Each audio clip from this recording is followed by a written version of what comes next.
Você saberia me dizer qual é a nossa maior dívida? Se é interna ou se é externa? Ou então, qual é a relação da nossa dívida pública com a PEC do teto? Se você tem essa dúvida, acompanhe o vídeo, você vai gostar.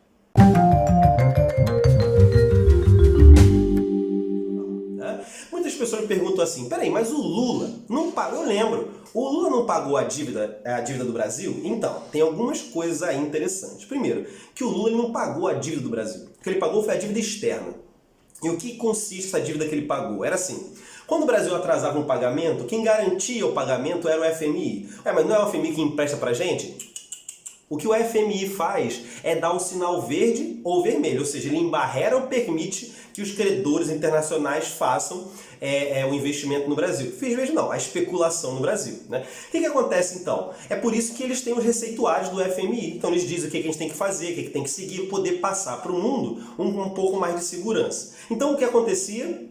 O FMI bancava os credores, né, que o Brasil devia, e aí o Brasil depois pagava o FMI. Só que a gente nunca conseguia fazer isso em volume. Quem consegue fazer isso é o Lula. Mas na verdade o que o Lula faz é uma manipulação, é uma contabilidade criativa, né? Porque ele paga a dívida externa, mas explode a dívida interna. Né? Eu vou mostrar um gráfico para você daqui a pouco. Então o que acontece? O Lula fez, apesar de ser um governo chamado de esquerda, né? A gente pode chamar que é um governo liberal de esquerda. Por quê? Porque ele paga essa dívida internacional explodindo a nossa dívida nacional, a dívida pública. Outra, ele faz a reforma da Previdência em 2013, uma mini reforma da Previdência, até que o pessoal ficou bolado, né? O pessoal do PSOL, que hoje é PSOL, saiu do PT por causa disso, ficou bolado com o Lula. Outra, revogou o artigo 192 da Constituição de 88, que era um artigo que tentava defender a gente de superexplorações no sistema financeiro. E outra, o governo do PT inteiro, tá? É até interessante esse dado. O governo do PT, Lula e Dilma, repassou 13 trilhões da dívida. Ou seja, ele entra no governo e faz o que o mercado financeiro está pedindo ali para ele. A grande sorte do Lula, né, dentre muitos que eu vou explicar quando começar a falar especificamente de cada presidente, é que ele deu uma grande sorte de pegar um boom dos commodities. Aí, meu amigo, era dinheiro rolando para tudo quanto era lado. Por isso que disse que os bancos nunca lucraram tanto quanto no governo do Lula. Veja aí esse gráfico que demonstra a evolução da dívida pública interna brasileira. Né? Sobre o governo do Fernando Henrique, ela está liberando os 600 bi. Vocês conseguem ver aí no gráfico. Né? A partir do Lula, olha o boom de dívida que a gente tem. A gente sai de 600 bi, né? Vamos ver o dado do IPEA, de 658 bilhões de dívida interna, a gente sai para 1,5 trilhões de dívida interna. E hoje em dia, segundo o Tesouro Nacional, como você pode ver na tabelinha aí, é de mais de 3 trilhões com T de tatu. Bom, galera, então uma coisa que eu acho muito interessante a partir daqui é o seguinte. É uma quebra das ilusões que eu gostaria que você tivesse, tá? Por que isso? Porque o que a gente tem, principalmente agora na nossa época, vivendo no Brasil, a gente quando elege um presidente, e isso eu queria que vocês deixassem bem claro, tá? Que independente se é a Dilma, se é o Lula, se é o Fernando Henrique ou se é o Bolsonaro agora, eles têm um compromisso. E o compromisso deles é dar um jeito nessa coisa, que é um monstro. Né? E é claro que no meio do caminho vão acontecer várias situações comprometedoras que vão atrapalhar tanto o pagamento quanto a manutenção da dívida, enfim, já falei para vocês sobre isso. Então o que acontece? Eu falo que é a quebra das ilusões pelo simples fato de que a gente está indo dessa forma sem gerar riqueza, e é por isso que eu sempre falo nos stories, né, que o Brasil, para conseguir ter uma certa autonomia internacional, uma autonomia no desenvolvimento, precisa melhorar as formas de geração de riqueza e não apenas cortar custo. Porque o que a gente está fazendo hoje no Brasil para conseguir pagar a dívida é mantendo a exportação de gêneros de baixo valor agregado e tentando socar o máximo possível de exportações. O que explica agora esse acordo do Brasil com o Mercosul, que estava em tramitação, do Mercosul com a União Europeia, que segundo lá o governo disse que estava há 20 anos para sair. Mas é claro, tem que sair logo, que a gente tem que produzir o máximo possível. Por isso que o desmatamento aumenta na Amazônia, no Brasil de modo geral. Então o que acontece? Né? Vamos entender um pouco melhor sobre o orçamento público, para a gente poder perceber como isso acontece. No orçamento público tem basicamente duas grandes contas, despesas financeiras e despesas primárias. Né? E o que acontece? Recentemente, no governo do Temer, em 2016, houve a aprovação da Emenda Constitucional 95, ou PEC 241, ou PEC 55, que é a PEC do teto. E a PEC do teto é literalmente estabelecer um teto para os próximos 20 anos do gasto com despesas primárias. O problema da despesa primária é que ela é fundamental para a manutenção das atividades públicas.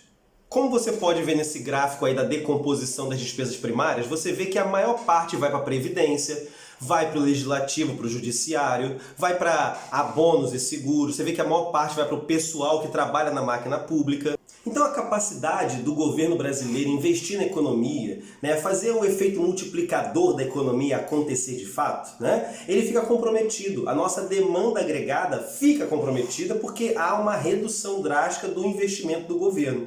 O que a gente vai ter então? Como o mercado privado vai basicamente ser o único ator responsável para investir, a gente vai ter que fazer o quê? Jogar nas regras dele. E aí é basicamente o que a gente está vendo recentemente, Flexibilização da rede de trabalho, a gente está vendo a reforma da Previdência, as privatizações, agora vai ter a nova reforma tributária. Então, nesse caso, você vê que o Brasil vive hoje um momento em que toda a população está trabalhando nesse esforço de guerra contra o endividamento público e, obviamente, contra interesses internacionais, mas isso aí fica um pouco mais complicado, tá? Mas, a princípio, é isso que a gente vê. Um comprometimento da capacidade do Estado investir na nação, de modo geral, isso explica privatizações e tudo mais, e as reformulações de leis elementares do mercado, que era muito costumeiro a gente tratar, como, por exemplo, a CLT.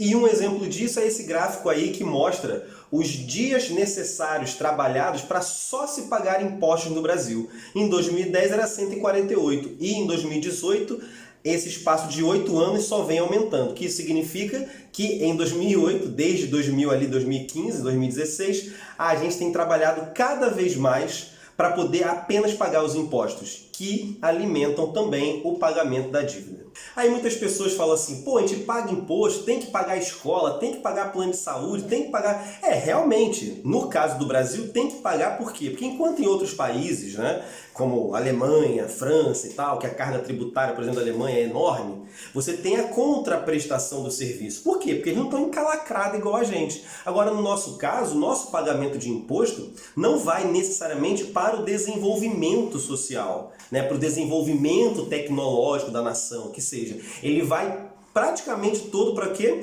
Para o esforço da dívida. Por isso eu queria que você olhasse esse gráfico aí sobre o orçamento do Brasil. Quando a gente olha o gráfico de orçamento 2019, o que a gente percebe é que a nossa dívida pública acaba absorvendo 1,4 trilhão do nosso orçamento. Aí, se a gente juntar ainda com as despesas financeiras em amarelinho ali, a gente vai ter um volume maior, chegando por volta de 46% do orçamento comprometido com a dívida. Quando a gente olha o gráfico de arrecadação e de gastos do governo, a gente percebe que essa política de maior arrecadação acompanhando os gastos, no final de 2013 acaba se tornando deficitária, ou seja, a gente acaba gastando mais do que arrecadando. Quando a gente percebe agora esse gráfico que fala sobre as despesas discricionárias obrigatórias, ou seja, aquelas que podem ser controladas e aquelas que são obrigadas a serem investidas pelo governo, a partir de 2010 ela tem uma queda abrupta. E o que a gente percebe é que todas as economias que podem ser feitas começam a ser realizadas para sobrar mais dinheiro para se colocar a serviço da dívida. Então, quando a gente olha agora esse gráfico do Tesouro, em que a gente percebe que a arrecadação ali pelo mesmo momento acabou sendo deficitária, ela organizada pela PEC do teto, acaba fazendo o quê? Reduzindo o gasto primário do governo e, consequentemente, mais no futuro, a arrecadação vai acabar sendo maior do que esse gasto, fazendo um novo equilíbrio das contas públicas. No entanto, reduzir o gasto primário a serviço da dívida é reduzir o grau de investimento do governo. Então, como você pode ver também nessa outra tabelinha feita pelo Tesouro Nacional, a nossa dívida interna hoje é de 3 trilhões,8, ou seja, quase 4 trilhões de reais no caso. E a nossa dívida pública externa é de 151 bilhões no caso. Então o nosso grave problema hoje no Brasil é a dívida interna. Agora, a questão toda é, quem é que detém essa dívida pública? Porque ela está sendo comprada por alguém, já que o governo emite o título, alguém está comprando. Olha esse gráfico bonitinho que eu arrumei para vocês, para a gente ter uma ideia de quem é que detém essa dívida. Como vocês podem ver, a maior parte da dívida é detida por instituições financeiras, no caso aí bancos. Depois você tem previdências, ou seja, previdências privadas. Depois, fundos de investimento, que geralmente são partes dos bancos desmembradas para se preocupar apenas com os fundos. E depois, não residentes, o próprio governo e outras pessoas. Nesse outro gráfico, eu vou te mostrar agora, é uma evolução. Olha como que os fundos de previdência, né, têm aumentado a composição na dívida interna. Justamente o que está acontecendo agora é de uma grande publicidade para as pessoas terem cada vez mais previdências privadas e não só a pública.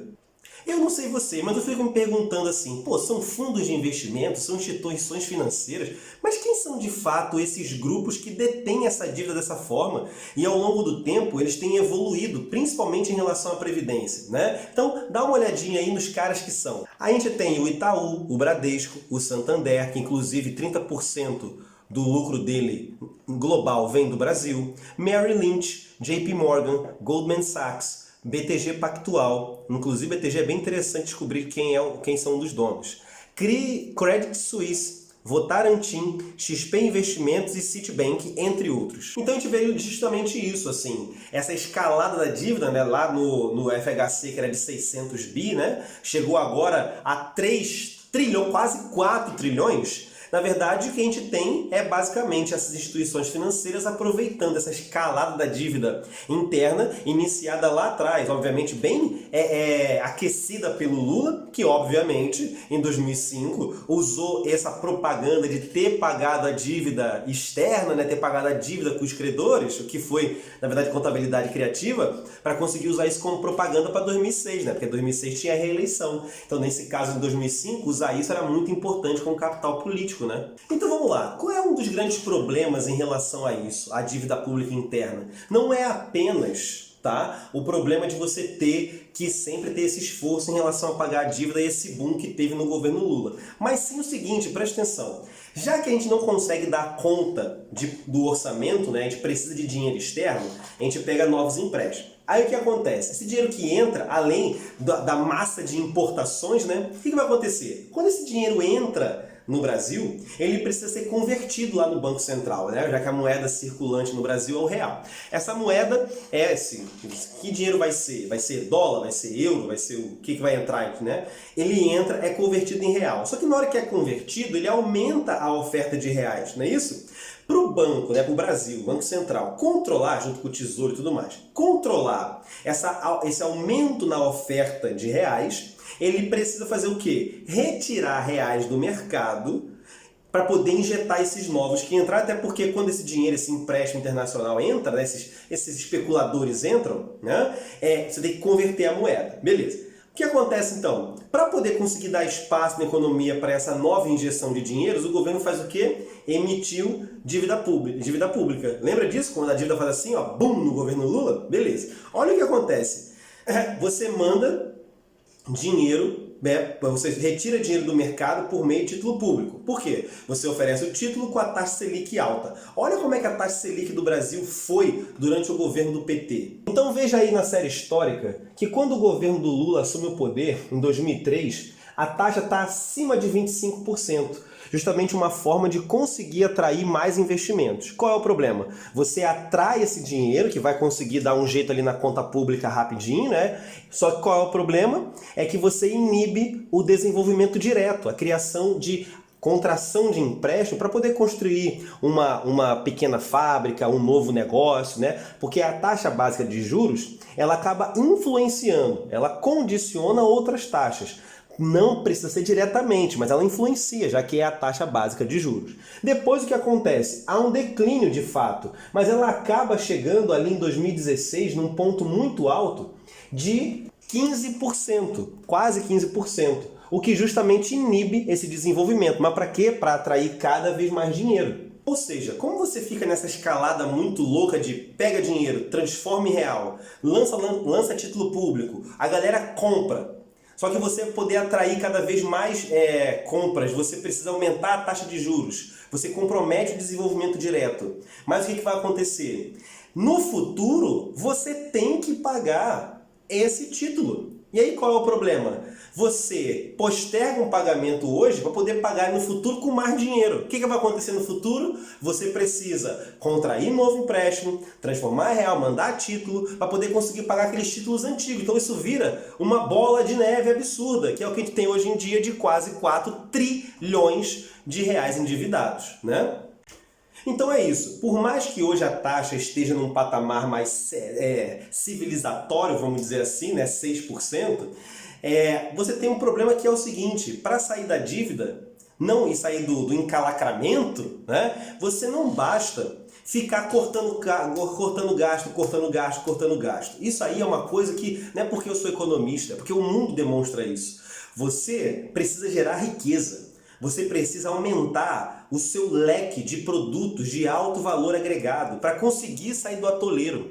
Mas a gente não consegue. A gente fica preso nos mesmos produtos, no retardo da tecnologia, no retardo da inovação. A gente se endivida, poder pagar dívidas antigas, como eu te mostrei a trajetória histórica, né? E como que isso foi sendo modelado ao longo do tempo. Então, a questão toda é essa. Só cortar gasto é importante? Sim, é muito importante. Melhorar a legislação é importante? Sim, é muito importante, né? Só qual é o problema? Só fazer isso não adianta nada. E tem outra, não cobrar remessa de lucro também das empresas é um problema seríssimo, porque você literalmente está explorando as nossas riquezas de duas formas básicas, né? Usando o povo para contrair o custo e fazer isso ser mandado para a dívida, e além disso, empresas que utilizam o nosso território, nossa mão de obra, pegam o lucro todo e mandam fora do Brasil.